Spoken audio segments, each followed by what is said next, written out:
All right, welcome everybody. What can Homer Simpson teach us about? We talked about debt yesterday. We'll just talk about entitlements. We'll talk about Social Security.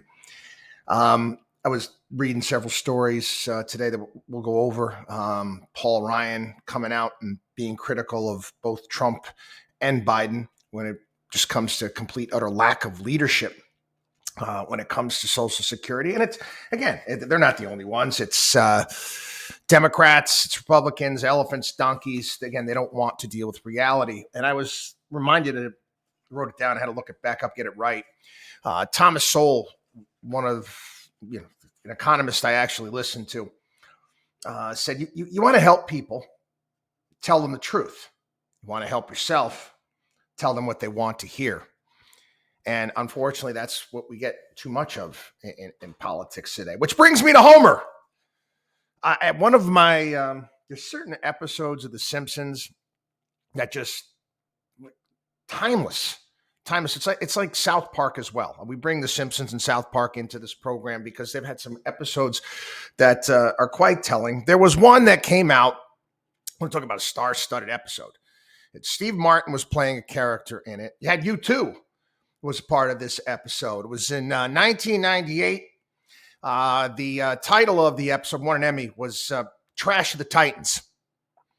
Now, Trash of the Titans, they come up with this, the department store, if you're not familiar with The Simpsons, the department store in The Simpsons is called Costington's.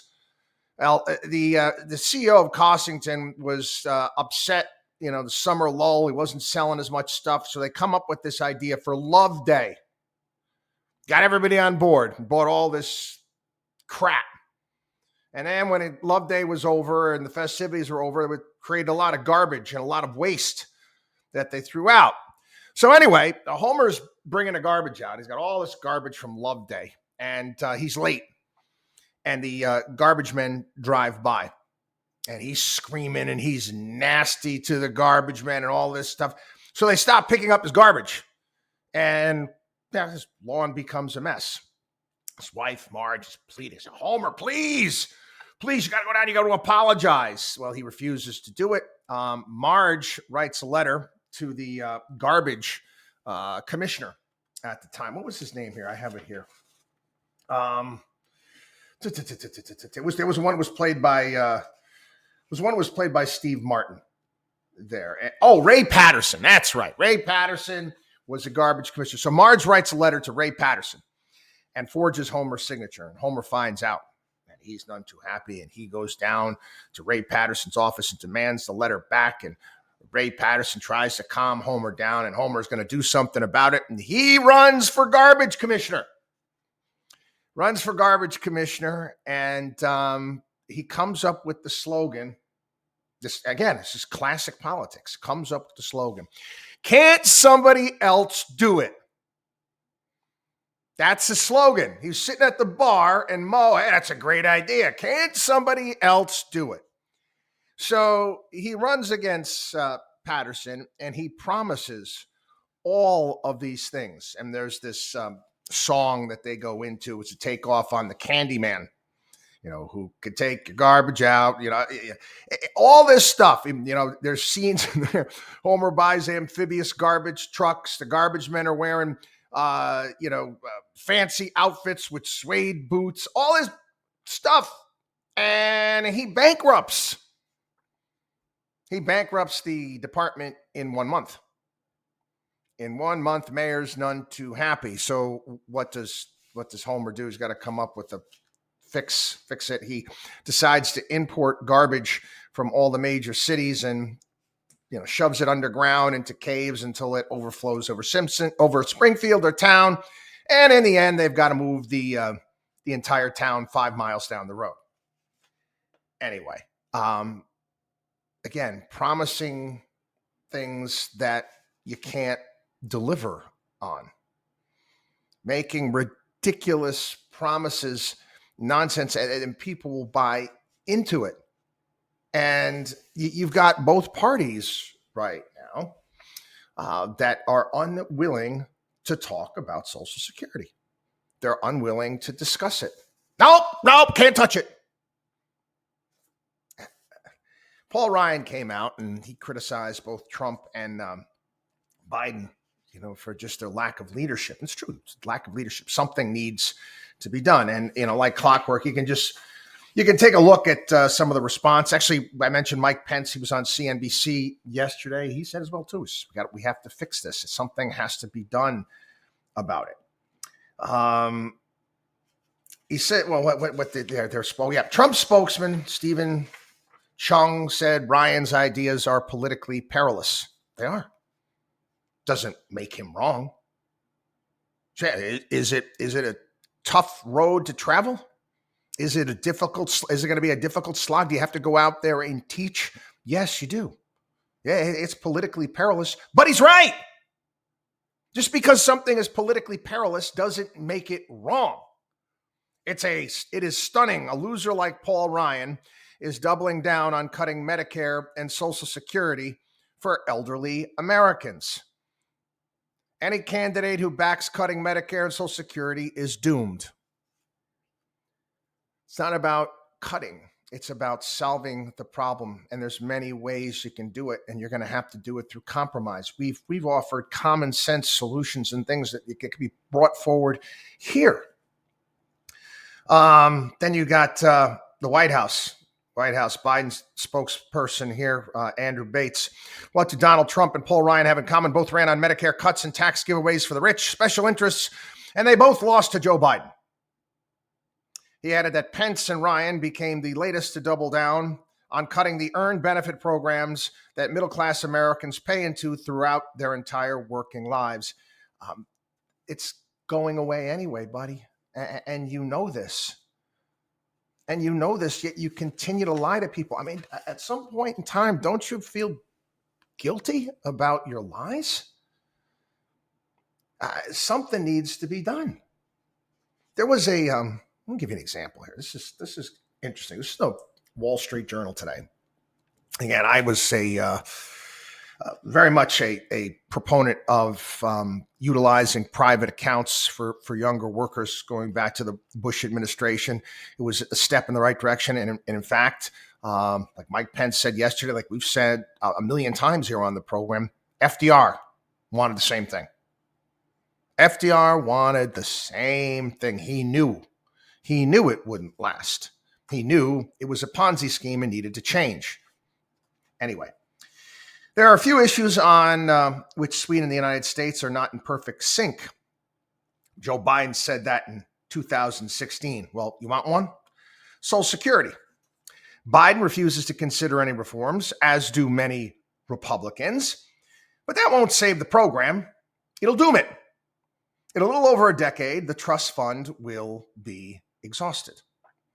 Sweden faced the same problem in the early 1990s. The old pay-as-you-go pension system had promised too much, fewer births, longer lives. Projections showed that the system would be insolvent a decade later. Biden said in another context, Sweden has an ethic of decency. Its politicians chose not to deceive voters.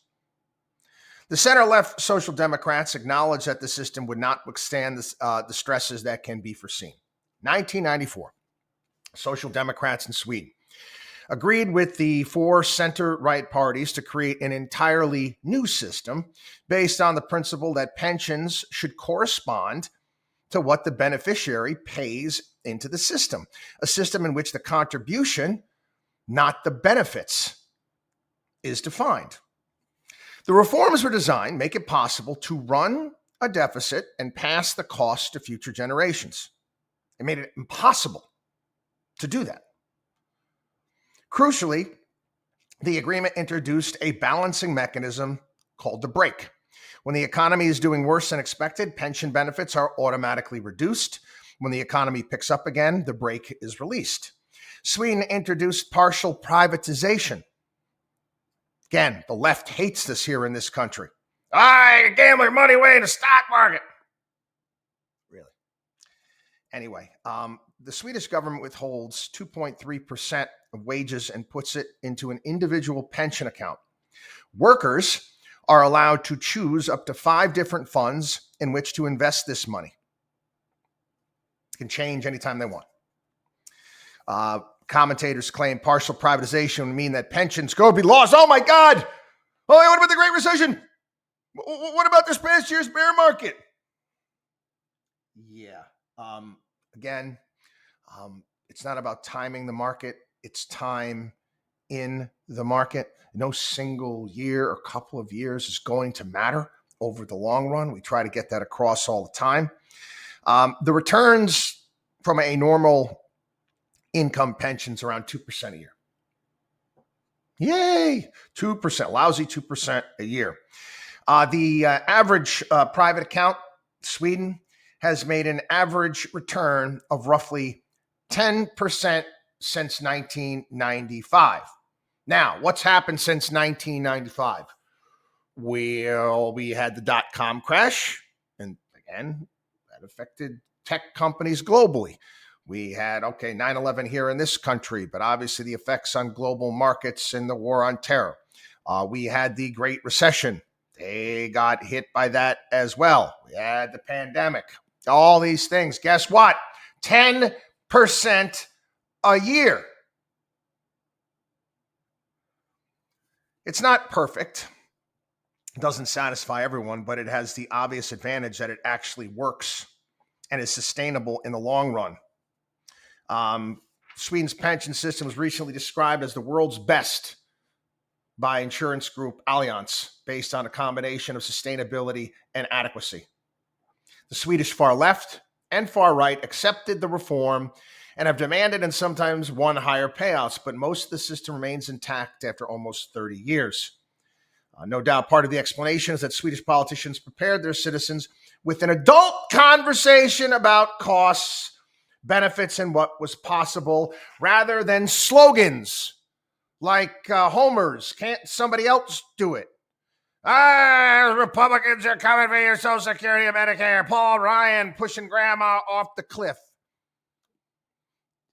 Again, sometimes I look at our political rhetoric and dialogue in this country, and I'm still amazed that we're in the position that we're in. I really am. You know, thanks to you, thanks to smart people out there that keep the country running. Unfortunately, we don't choose very wisely when it comes to leaders. Again, leadership is about what? Making difficult decisions. Making difficult decisions, sometimes having to push forward things that at the time are not popular. But again, you've got to go out there and you've got to explain them to the American people in the best way you can. Again, at least you're fighting the good fight. Like, it's politically impossible. Okay, so don't run for office then. You obviously don't want the job. You obviously don't want the job. Anyway, Phil Graham had a piece today. Again, this is on the same line of thinking in the political front there, talking about how the Reagan Revolution was built on compromise. I've talked about this here as well. And again, he goes back to certain things that happened under the Reagan administration, and at times the deals that Phil Graham had to cut in order to get things done. He talks about a deal he had to cut with John Breaux from Louisiana, and to hold on to the ridiculous sugar protections that we have that benefit the FanJuel brothers down there in Florida and several other big time political contributors in order to get Breaux to go along with the reconciliation bill when it comes to spending. And he talks about the need to do that from time to time. And he said that's, you want to go to Washington, you want to be a politician, you have to be able to compromise. It's part of the game. He said, if you don't want to, we're not able to compromise. Yeah, you're not able. It's times that you're going to have to hold your nose in order to, get forth things that you want to get done. He made the suggestion: you join the priesthood. Okay, don't go to Washington, D.C. I want to talk about the choo-choo trains. I got some choo-choo train facts here on the program. We talked about all of the derailments that have taken place. You got, fingers pointing here, there, and everywhere. I want to make clear because Pete Buttigieg and the Biden administration are making crap up. They're just making crap up when it comes to the choo-choo train stuff. Mayor Pete, Transportation Secretary Buttigieg, accused the railroads of spending millions of dollars in the courts and lobbying members of Congress to oppose common sense safety regulations, stopping some entirely and reducing the scope of others while buying back stock. He cites a 2015 Obama administration regulation mandating electronically controlled pneumatic braking technology on some trains carrying a flammable liquid such as oil. Now, these ECP brakes apply pressure throughout trains instantaneously. Conventional brakes in which each car receives a signal sequentially through an air pipe. Okay. The rule, which is very expensive, provided marginal safety benefits, but it would have made oil a lot more expensive. Again, that was the agenda, make oil more expensive because you got to get it from point A to point B. Again, first you got to block the pipelines, and then we got to ship it on trains. So you make the price of oil go up. So various different industry groups sued. Congress instructed the Transportation Department to reevaluate its analysis and the Government Accountability Office to do an assessment. In 2016, the GAO identified a myriad of problems with the government's cost-benefit analysis, and the Trump administration rescinded the rule in 2018. There is no evidence that these brakes, these ECP brakes, would have prevented the derailment. Not to mention the fact it wouldn't have applied to the train that derailed in Ohio because it wasn't classified as a high hazard flammable unit train. Didn't have oil. So the argument that, Trump regulations made this, wouldn't have even applied. Now, again, not to mention the fact, wouldn't have even known if it would have done anything anyway. Buttigieg criticized Norfolk Southern and other railroads for deploying technology to inspect tracks. Labor unions are against using technology. Automated inspections are more efficient and can detect safety problems better and more quickly than the human eye. Biden regulators have limited the technology's use, and there's no evidence it contributed to any derailment. Again, Buttigieg said, you know what? We need to make sure that we have, we need to have at least 2 crew members on board the train at all times. Again, union. Technology is making it a little bit more efficient to operate freight trains with one worker in the cab. Passenger trains already do this. Anyway, you know how many crew members they had on this train? 3. They had 3 crew members. How many are you going to have? Here's the other one that Mayor Pete talked about. He said if we had paid sick leave would make the trains safer, a healthy and well-supported workforce, a safer workforce. There's no evidence paid sick leave would have stopped that derailment. None whatsoever. Again, he goes after Norfolk Southern, buying back stock, dividends. Said it comes at the expense of safety. No evidence of that. Here is the fact on derailments. And again, I know they've been in the news lately, but train derailments have fallen by half since 2003 and by more than 80% since 1980. But there's still this. I can't get my arms around this. I really can't. And I'm trying. I'm trying to figure out why this happens so often. Again, you would have thought by now we would have perfected this type of technology to a degree. Yet we got 1,000 derailments a year. 1,000 derailments. Again, this is technology that's, we're talking 19th century. We can't figure this out. We can't find a better way to do this, kind of prevent this from happening. Again, I don't know if cost-benefit analysis is taken into account. I'm sure it has, but 1,000 derailments a year?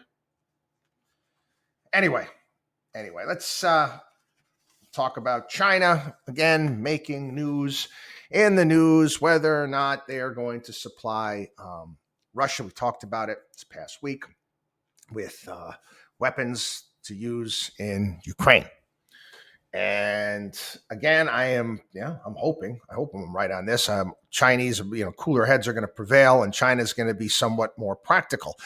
I think what China is going to try to do is I think they're going to try to come up with some sort of solution where they can be heralded as the peacemaker in this. Let's again understand China's position, and they've invested already a lot of money in Europe. They put a lot of money into Europe. We talked about Italy, daily flights from Wuhan, kind of set off the pandemic, to Milan daily. Okay, there's a lot of business being done. Again, Europe's been pushing back as of late. China making investments in ports, part of their whole Silk Road initiative that they've been pushing forward. They don't want to lose on those investments. They don't want to see Europe falter. And if you looked at what this recent meeting in Munich, you had the Chinese, the foreign minister there, what's his name was Wang, said, he said, hey, we're trying to solve the problem. There's other actors that might not be trying to solve it. It's basically pointing the finger at us. Anyway, the United States is now considering releasing intelligence on China's potential arms transfer to China. Again, whether China is willing to supply weapons to Russia's war in the Ukraine. We'll see. We'll see. I got a sinking suspicion that, again, China's going to have to err on the side of caution. And again, look at the position we've put ourselves in because we didn't follow the trust but verify ideals of Ronald Reagan. We went all in. We went all in on China so we could get cheap shit at Walmart. We did. We went all in, moved manufacturing. I get it.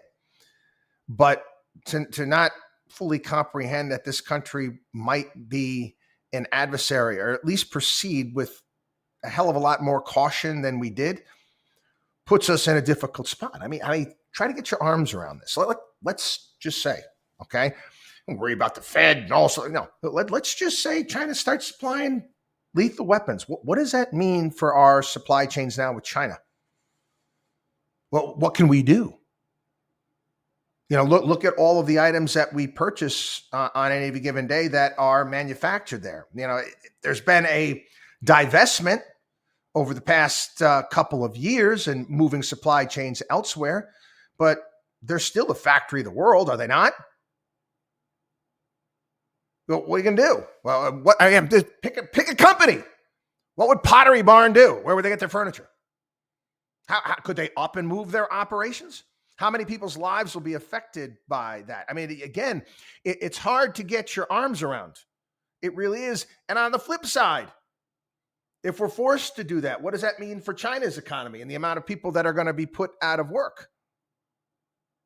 So again, hoping for the practical side when it comes to this. This was stupid. China's Ministry of Finance has instructed state-owned enterprises, government companies, to no longer have contracts with U.S. audit firms, basically our big four accounting firms. Is that going to be good for state-owned enterprises in China? No. It's going to be, who's going to trust what they're saying, for crying out loud? Chinese numbers, it's like that Tommy Flanagan, pathological liar from Saturday Night Live, played by John Lovitz. Yeah, that's the ticket. We had 8% growth last year. Oh, yeah, that's the ticket. Our state-owned real estate company is making a fortune. Bullshit. It's not. Okay, Fed minutes came out late yesterday afternoon. basically they're saying in the minutes what we knew, inflation is coming down, but not enough to counter the need for more interest rate increases, well above the Fed's 2% target. Again, your 2% target it's not going to happen. I mean, it's just in order for a 2% number to happen. Well, a couple things. You could do it a couple ways. You could really, I mean, you would just freaking jack up the interest rates to above 7. Whack the freaking economy down, freak everybody the hell out. Major markets. You could do it that way. It's just one way of doing it. Like I said, in order to save the village, we need to destroy it. That's one way. Another way is, again, increasing supply and dealing with ridiculous regulations. I mentioned this, and we'll talk about it further this weekend on the show. You take a look at the auto industry and the high price of new cars. That's a number that's in part of our inflation numbers. It ain't coming down. It's not coming down. Yeah, a lot of the left-wing dreams out there are based upon much, much higher costs. And they don't want you to drive, okay? In their mindset, driving is just going to be for rich people because new cars are going to get more and more expensive. They are.